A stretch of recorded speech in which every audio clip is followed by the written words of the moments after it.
Good afternoon. Back in the shed, back working on the GS. To be honest, I've got a week's holiday this week, which means there's going to be a load of videos on the GS. This next one being stripping down the headlamp, taking it off completely, taking the indicators off, and then dropping the forks out, because they need, in my opinion, they need a good clean up. It's had a bit of a battering over the years, so yeah, I'm going to give that a clean up, and all the headlamp and everything's got to come off because I've got a new headlamp going on, which is deeper than this one, which means I've got to extend the headlamp brackets by, I think it's about 5 centimeters, so bring it out about here. So yes, that one's got to come off because it's broken, and as I say, the forks are coming off to give them a clean, so I'll start stripping that down.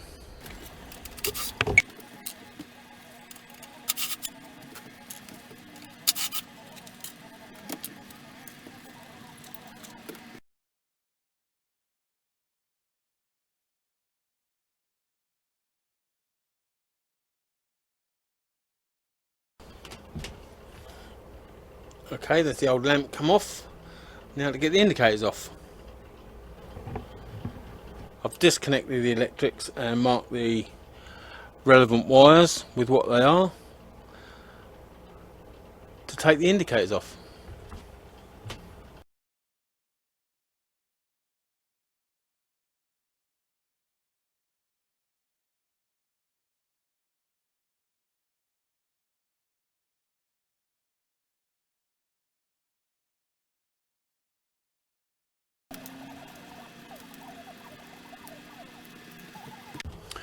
Okay, so that's the indicators off. Next, drop one of the forks out.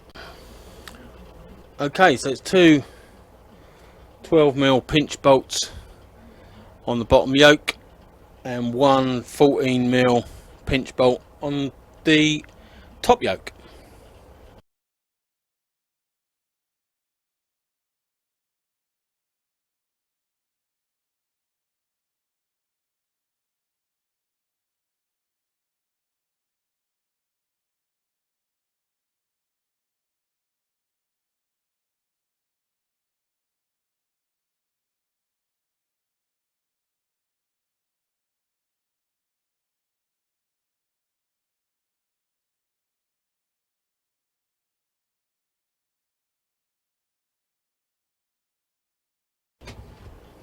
I think the combination of trying to pull the fork through the two yokes and whatever this thing is, which looks as though it's a leftover from perhaps a cowl or something that was on the bike, and the headlamp mounting, which is just rubber mounted with the fork going up through it.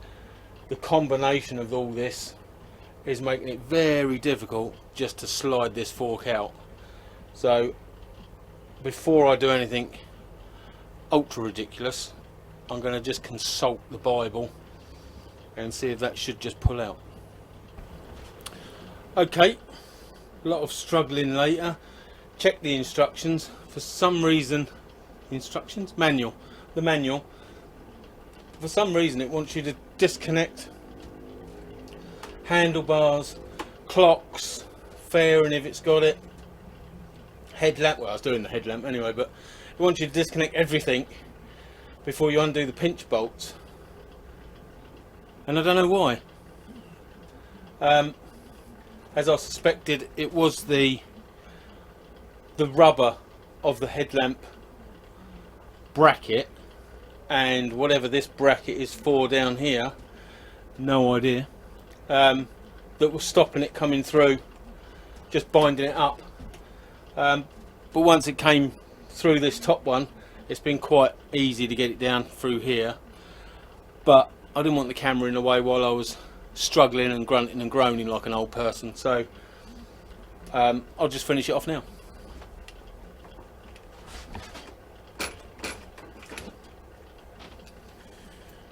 And there you go. One thing to remember is to take the protective cap off the air valve, because it sticks out just enough that will get caught in the top yoke. Well, that's what I did anyway. You drag it through if you want to, it's your bike. But there you go. Fork off.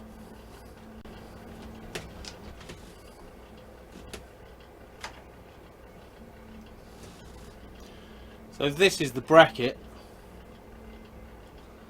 and I've no idea what that's for. I've not unscrewed anything out of these.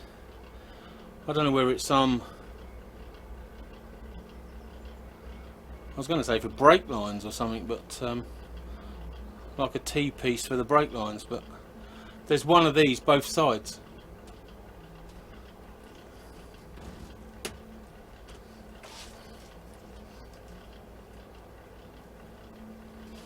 Yeah, there's one over this side as well. So I don't know whether someone's just decided to use it as a spacer. As I say, I certainly haven't unscrewed anything out of any of these holes, and it's not in the Haynes manual as to needing being fitted.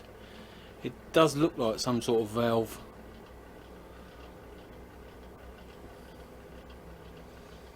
T-piece or something. No idea. But unnecessary. Well, I say unnecessary. I need some sort of spacer between the two, don't I? Do I? It'll hold itself there, won't it? The force I had to put on it to actually pull it out the housing. Yeah, don't know. So if anyone knows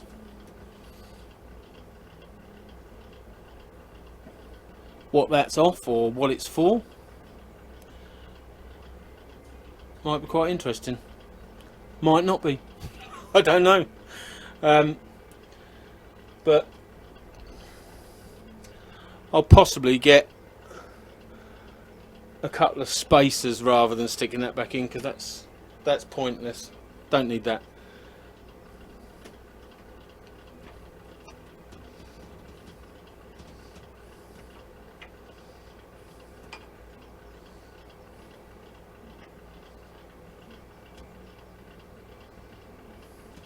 Yeah, anyway, this is off. This needs chopping and extending,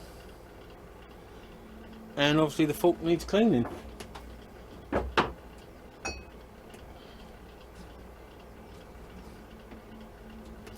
I don't know whether actually someone's tried a bit of silver paint on that. That's what it feels like. Anyway, mission accomplished. Fork off. And I think that'll do for this video. Thanks for watching. Ta-ra.